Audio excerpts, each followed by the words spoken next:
Thank you, Mr Acting Deputy President. It does not matter if you vote for Labor or the Liberals.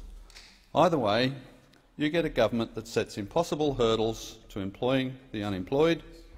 You get a government that buries businesses in red tape. You get a government that raises the cost of living, and you get a government that just loves to tax. When the GST was first introduced, Commonwealth tax, including the GST, was equivalent to $12,000 per person in current prices. Now it is $14,000 per person. But that is not enough for the Liberal-Labor unity ticket. With the bill before us today, the Liberals are extending the reach of GST to imports valued at less than $1,000, facilitated by platforms such as eBay and Amazon. And while Labor want to delay this extension, they still support the bill.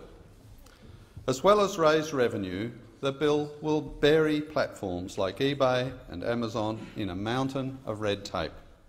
How much red tape is anyone's guess. Unlike the dozens of tax bills that have been waved through this place since I've been here, this bill includes no regulation impact statement and hence has no estimate of the red tape burden being piled on. This is extraordinary. At the exact time we need a regulatory impact statement, the regulatory impact statement goes missing. A cynic would suspect there is something to hide. It is hard to imagine how eBay could possibly collect GST. Suppose Yankee John Doe is selling a product on eBay and Aussie Joe Blogs is interested. Does eBay tell Yankee John Doe that he'll only receive 10/11ths of the winning bid if the winning bidder happens to be Australian?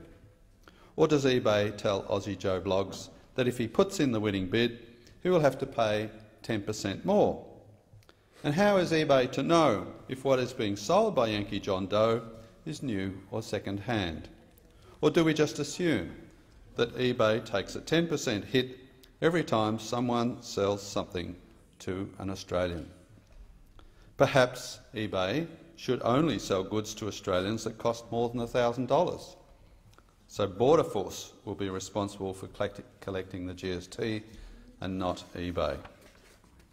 Given this complexity, some platforms might just refuse to facilitate sales to Australians, while those that have no presence in Australia will almost certainly just ignore Australian tax law.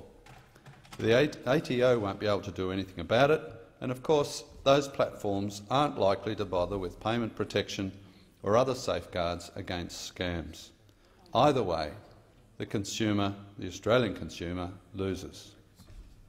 Even if the commencement of the bill is delayed, and I will support that motion to delay it, it will be the height of irresponsibility for the Liberals and Labor to wave into law this radical new approach to the GST, given the absence of any information on the resulting red tape burden and the costs for Australian consumers.